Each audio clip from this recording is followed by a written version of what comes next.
Hi, everybody. This is going to be my review recap of season 5, episode 10 of The Haves and the Have Nots.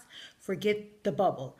Now, this episode only had about 5 scenes, but all the scenes were really informative. So, let's jump right on into it. The episode opens with Hannah the snitch running down to the police station. Well, she was already there at the end of the last episode. And the police lady there, and she's telling Hannah's telling the lady that she know where Candice Young is, and he was like, "Well, who are you?" She was like, "Well, I'm her mother," and she was like, "Hold on a second," and she went to the back.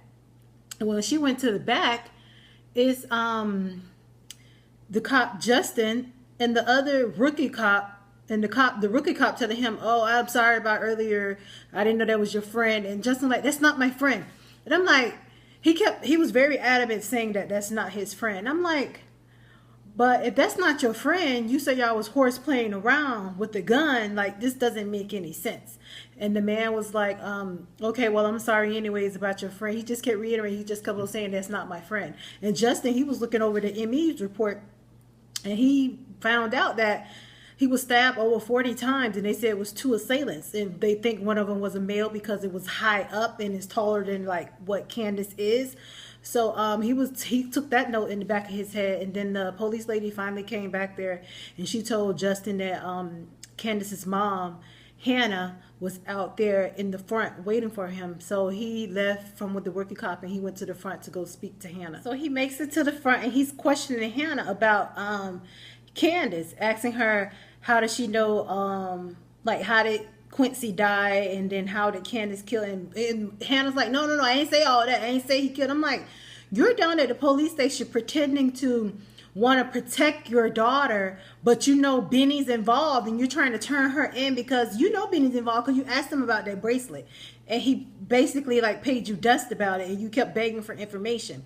So you know he's involved. And then Justin told her about the medical report that they said it was one male involved. So now her wheels are really spinning. Now she don't know anything about Jeffrey.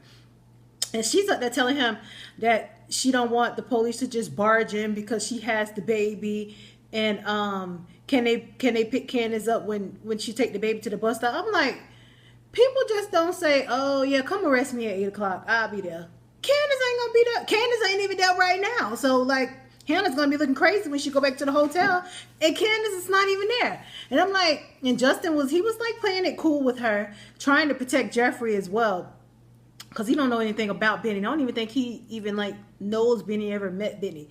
But he told her that was like, okay, yeah, we don't even have a warrant right now, so we can't just barge in the hotel right now while because the judges and stuff are all asleep or whatever. He put her at ease to let her know that he's not gonna just come in there right now, but they are gonna come eventually. And she gave them the address, the room number. I'm like, Hannah, girl, you really trying it. You don't even know what happened. And she keeps on something. Oh, well, if she did, because he kept on trying to make her confess that Candice did. And she was like, no, I'm not saying that. I'm just saying that she did do it. It was in self-defense. And he was like, well, what kind of relationship did they have? She was like, well, you can look at his record.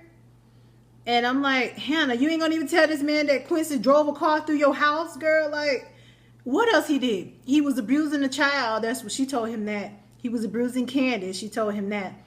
But I'm like, why you left out that he drove through your house? He literally put the gear in drive and did 50 through your house, like, and burned your house down. That's why you're in a hotel right now. Like, why you didn't tell him that? But I guess Hannah didn't want to become a suspect, so she didn't tell him no information on her or Benny. And then we going over to Veronica House. Jeffrey standing in the hallway and started in the room with Melissa, and Veronica was like, why are you still standing in the hallway? And he was on his phone. Oh, I forgot to tell you, while Hannah was at the police station, Justin called Jeffrey, and Jeffrey didn't answer. So he sent him this long text message basically telling Jeffrey that Hannah was there turning in Candice and he needed to get in touch with Candice, and telling him like what happened. I'm like, why are you putting this through a text message? That can easily be traced. And it looks like it was his personal phone. Like, it's not no burner phone. You better get a burner phone like the DA did off of How to Get Away with Murder. Like, what are you doing? But he texted this long paragraph. I said, oh, Lord, they leaving a paper trail. Like, Tyler Perry, what are you doing? These people going to get caught with all this scandalous stuff he done did for Jeffrey. And Jeffrey basically read the message. And Melissa was asking him, was like, well, who was that cop? Y'all look like y'all were more than just, he looked like y'all was more than just like cop and patron or something like that. She was basically implying like that was his lover or whatever. And he basically still sitting up there mad at Melissa. I'm like, why are you so mad at this girl? Like, she, even though she did kind of trap him with a baby through Veronica, but he's really mad at her. And she was like telling him that Veronica goes to sleep at 4 a.m. and he could sneak out the house and go see him. And they were just like, he just wasn't giving her any kind of break. I'm like, Jeffrey, you need to just like be in this with her until like y'all figure out exactly what y'all gonna do. Cause like you could just be in this with her and go see Justin, have your own boyfriend. Y'all ain't got to sleep together long as you just do what it is that Veronica wants you to do, basically, I guess. And he was telling him, talking about, he told Melissa was like, yeah, that's my boyfriend. Well, he really said that's my boyfriend, but he's like, yeah, that's my lover. And I get hard for him. And he put his hand, her hand on his thing. And I'm like, oh my gosh, Tyler, what are you doing? And he was telling him the story about how he was making love to him and how his behind is firm and how he hit it from the back. And then he stopped because Veronica burst in. And she was like, no, go ahead and continue telling the story with your nasty cop and some other kind of crap she said. And he was sitting up there angry with her. And Veronica was just really, really drunk. Veronica alcoholic, y'all. No wonder she's such a bitch. Nobody wants her. Her son don't like her. Melissa don't like her. Melissa told her, I think Jeffrey should be with him. She was like, I don't pay you to think. Just like these rugs and this wallpaper and these pictures, they are bought and paid for just like you. I was like, oh my gosh. I'm ready for Melissa to just beat Veronica's ass because like Veronica really is trying. I know Melissa got it in her because she did buck up on Jeffrey before. And she always bucks up on Veronica just a little bit and then she calmed herself down. And I'm like, Melissa, she's already not paying your father's medical bills. Like if Melissa's father died, I know she's gonna do something to Veronica then. And I'm like, is Melissa even really pregnant? Like, if I'm Melissa, I threaten to kill that damn baby. I'm like, bitch, I'll kill this damn baby. You don't know me. Because if she killed that baby, Veronica can't do shit. What Veronica gonna do? Go have her daddy killed? Like, Melissa go get her boy, she the mother. And I'm quite sure Jeffrey ain't gonna stop her from getting one. But she kept going back and forth with Jeffrey, and Jeffrey was like, Bobby, save him. And then she started being on, okay, son, don't do nothing to me, son.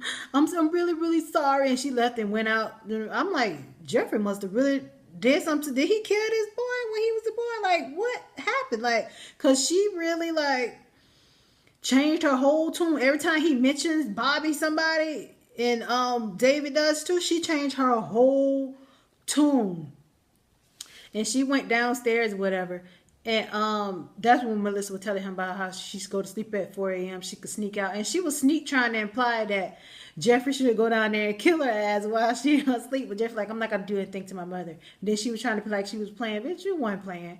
You want him to offer. Because she was mentioning the will, talking about, aren't you in the will and all that stuff. But that was basically it with them. I don't like how Jeffrey treated Melissa because Melissa, even though Melissa did kind of get him into this, but this was all Veronica's devious plan. Oh, Jeffrey did tell her that he killed somebody, and she didn't really believe him. And I guess she kind of do now because she was like, with a mother like that, I'm surprised you're not a serial killer. But that was it for them because Jeffrey started getting on my nerve. Well, he been getting on my nerve, but I don't like how he treats Melissa. And then we have Candice and Charles Obama. Now, they in the hotel room. Well, they're in his hotel because, you know, at the end of the last episode, he invited her over for a drink. And he was like, what he was saying, he was just like babbling about his life. But the thing is, Candice never told him anything about her. Only thing, truth she probably told is that she's in her last year in law school. And her name is Candice. I don't even think she told him her last name or anything, but everything else she said was a lie. He was over there. He was telling her that how he had 2 kids, 7 and 11, and he only been with one woman for 15 years. And he's not used to this, whatever. And then, like, Candace was like, have another drink. He was like, what are you trying to get me drunk? She was like, no, I'm trying to keep you drunk. And then he was like, this can't get out. And she was out there trying to seduce him and stuff. And he was like, he can't do this because he doesn't sleep with women on the first night or something like that. And Candice was like, you think I want this to get out? She's from the hood and she worked hard for everything that she did. And she don't want all her hard work to go into vain because of somebody that she slept with. And basically he was on board for that. I'm like, that's all they took? Like, you really wanted to sleep with this girl. So Candice got up and seduced him, put her big pregnant titties in his face. You don't know she was pregnant in real life when she was filming this. But she looked good though. And she was like seducing him, and then he basically flipped over and took over. I'm like, this doesn't look like a man that's not used to doing this. And basically he got what he wanted. And then like after it was done, he was like, this can't get out. I'm a conservative. My wife was a conservative. Basically calling her a whore and telling her that his wife wouldn't do this on the first night. And she was like, no, the way you was acting, y'all was probably some undercover freaks. And basically Candice was insulted, which she should have been, but she is kind of does she still prostitute? Is she still a call girl?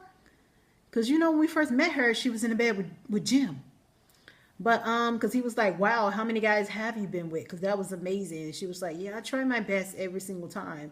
But and she was like, how many women have you been with? And he never answered that question. She never answered hers either.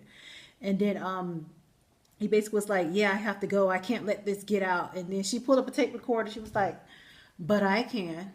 And basically she was recording the whole thing, and I'm sure she's gonna like try to blackmail him. But that was his ass get like, now how you gonna try to act the fool without you getting done got the cootie cat? Are you crazy? I think Candice probably would have fell in love with him too but she just used that tape recorder for her backup plan / leverage. But she probably would have fell in love with him just like she did Oscar, because I'm quite sure she did kind of catch feelings for Oscar till Oscar played her. But she probably would have fell in love with him, and he acting crazy. He didn't have to do her like that. So after Hannah left the police station, she drove over to Katherine's and Jim's house. And Jim looked out the window. Jim like, who the hell is this in the man in the car? And he was like, is that Hannah in the man in the car? And Katherine was like, yeah, I gave her the car. He was like, are you serious? You go take the car back. He was like, no, the title's in her name. And Jim, basically, he don't have no say-so in this marriage. So Katherine goes outside to see what Hannah wants. And she was like, what are you doing, Hannah? Hannah was like, I need a criminal attorney for my kids. So she definitely know Benny's involved, because now she talked about she needed a criminal attorney for her kids. And Katherine was like, Benny and 9.